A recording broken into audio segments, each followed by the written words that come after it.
What's going on, everybody? It is your boy Dylan Matthews back at it again with another hometown take. Today, I am talking about the Atlanta Hawks, of course, and a little bit of a trade rumor I'm seeing swirling around. Now, I'm not saying this is going to happen anytime soon. We could see it maybe closer to the trade deadline, maybe even as far away as next year. But I'm going to tell y'all what I'm talking about in just a second. But first things first, make sure y'all like this video, comment your thoughts, and subscribe to the channel.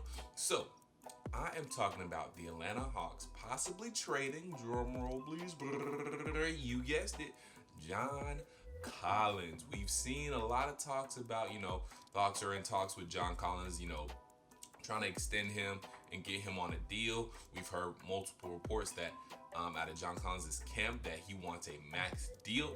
Now, I've said my piece on this. This season is going to be the tell-all for me whether John Collins deserves that max deal or not. He had a great season last year after he came back from the 25-game suspension. He was a 20-10 guy, shot 40% from the field, and he just really had a good overall season, 64%, I believe, from two-point range, and his field goal percentage overall was pretty good as well. I'll get the number for you in just a second. It was 58% overall from the field. So good season last year from John Collins. If he could duplicate something like that, even improve upon that this season, then I definitely think he's a max type player. But I got to see it this season. I got to see the durability. I got to see you at least playing somewhere around 55 to 62 games. I need something around that from John Collins. I need those same type of numbers, if not more. I at least need 2010 because you averaged 2010 last year. I at least need that again this year to even think about giving John Collins that max deal. But let's go ahead and get into the meat of the video. I'm talking about John Collins possibly getting traded for Kyle Kuzma, guys, for Kyle Kuzma. Now, I wouldn't like that trade, to be honest with y'all. I wouldn't like it for a couple of reasons. One, I just don't think Kyle Kuzma would necessarily fit in with this group. Now, I may be wrong. Maybe, since he would get more play here and he would, have more of an impact on the game, he would be one of our go-to guys for the Hawks, because in LA, he just gets kind of lost sometimes. He just ends up kind of standing in the corner. I mean, he finds his shot every now and again, but I don't know. I just haven't seen it from Kyle Kuzma in his 3 seasons. I see like season 1 and kind of season 2. Season 2 is actually better than season 1 from him. Let's go ahead and jump into Kyle Kuzma's numbers real quick while we're talking numbers. So, Kyle Kuzma, coming in his rookie year, mind you, him and John Collins came in the same year, 2017-2018. Rookie year averaged 16.1 points per game, about 2 assists, 6.3 rebounds, shot 70% from the free throw line, 51% from two-point range, 36% from three-point range. Not terrible, but not necessarily good either. Got about 31 minutes per game, and he started in 37, played in 77 games. Kent was coming off the bench and being a good little spark for the Lakers off the bench. Now, this is before the Lakers got really good. But anywho, I'm not sure about Kyle. And then his second season too, also before I finish my thought, 18.7 points per game, had about 2.5 assists, 5.5 rebounds, shot 75% from the free throw line, increased there. 55% from two-point range, increased that there. Went down a lot in three-point field goal percentage, however, 30%.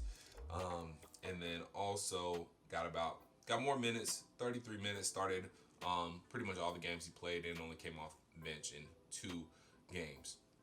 So, Kyle Kuzma, I'm not sure how I'm feeling about Kyle Kuzma just because of what I'm seeing from LA. He seems to get lost, and we got guys now in Atlanta. Remember this. It's not like it would just be Kyle Kuzma and Trae Young's show now. We got Bogdanovic to take care of.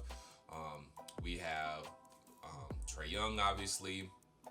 We got Onyeka Okongwu. We got Clint Capella, who we're gonna try to involve a little bit, I guess. And then we also got wings. Like, we obviously got Cam Reddish, DeAndre Hunter. We probably want to get. So there's guys. There's guys. So I'm just not sure about how Kyle Kuzma would fit in with this team. Maybe I can see it both ways, honestly. But in my heart of hearts, I just really wouldn't want it. Mainly for this reason: why go after if John Collins leaves and we don't end up signing him and we're looking for a trade or something like that, trying to get something back for him, I'm honestly okay with making a run at just signing Giannis Antetokounmpo in free agency if John Collins wants to leave. Now, we can do this. John Collins' contract, I believe, doesn't expire this year. After this year, I believe it expires after next season. So, we do have the ability to let that play out, or we could trade him. If we feel like John Collins is probably going to leave, I don't know. We probably wouldn't try to do anything until next year anyway, unless he demands a trade or something like that. But if he's thinking about going, trade him. But I don't know if we want to trade for Kyle Kuzma. I mean, you guys tell me what you think. Do you think Kyle Kuzma would be a good fit in this Atlanta Hawks system? I think he probably would be better and thrive a little bit more, just because he would be maybe the third option if John Collins leaves and we bring in Kyle Kuzma. Maybe the third option behind Bogdanovic, Trae Young, Bogdanovic, and then Kuzma. So I don't know about Cam Reddish development by then. Maybe Cam Reddish just turned into our third, maybe even second option.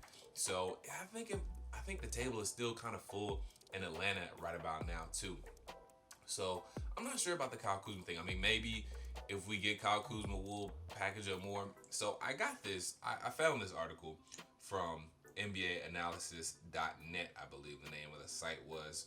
So yeah, NBAanalysis.net, where they got John Collins going to the Los Angeles Lakers, and we would get Kyle Kuzma, Talon Horton-Tucker, which is he only played 6 games last year. I mean, he seemed like he would be okay.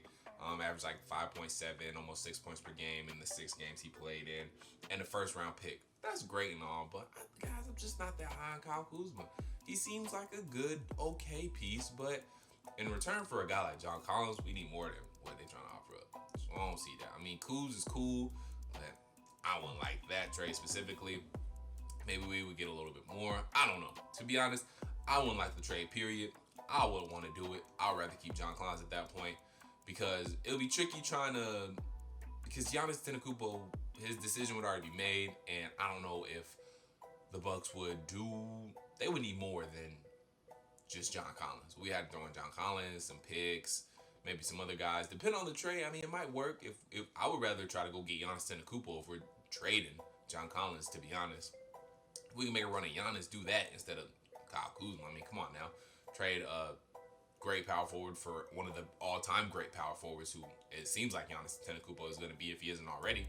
So I would rather do that than go for a guy like Kyle Kuzma, to be honest. So tell me what you guys think. Let me know what you guys think in the comments. And so yeah, I saw that trade and I was like, I want to talk about it. I want to talk about it with you guys, see how you guys feel, because I'm like I said, in my heart of hearts, I'm more so thinking that I don't want Kyle Kuzma. Maybe, like I said, a change of scenery from him would be good. Maybe he'll be a little more aggressive in Atlanta, could find a home here in Atlanta. Maybe he would do well here, find his shot better, shoot better. Maybe, but when it boils down to it, I'd rather keep John Collins. No shade, just truth. So, again, let me know what you guys think. Please like this video, comment your thoughts, subscribe to the channel, and also, let me throw in, it's December 1st, so this is day 1 of Vlogmas. If you guys haven't heard of Vlogmas, I haven't either until Symone told me about it. Apparently, Vlogmas is 25 Days of Christmas. Have you guys watched? Formerly what was known as ABC Family, now Freeform.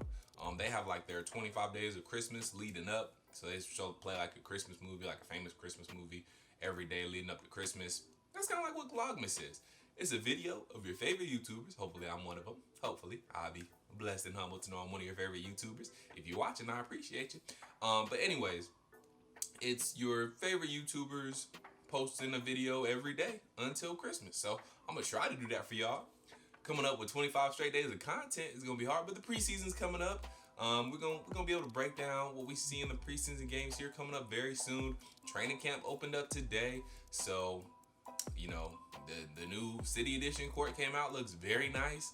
So we'll find some stuff to talk about. Hopefully I can keep up this 25 days of Vlogmas going on. But yeah, shout out to Vlogmas. Day 1 of Vlogmas, so turn up. But again, to boil down to it, to recap what I talked about in this video, John Collins for Kyle Kuzma, I ain't with it. I'd rather go after a trade for Giannis Antetokounmpo, somebody else. I don't know. For let that cap space go. Try to sign another free agent, something. I don't know. I'm just not super high on Kyle Kuzma. But again, tell me what you guys think. Tell me if you think John Collins for Kyle Kuzma will be a good trade. Are y'all interested in that trade at all? And until I talk to y'all next time, peace.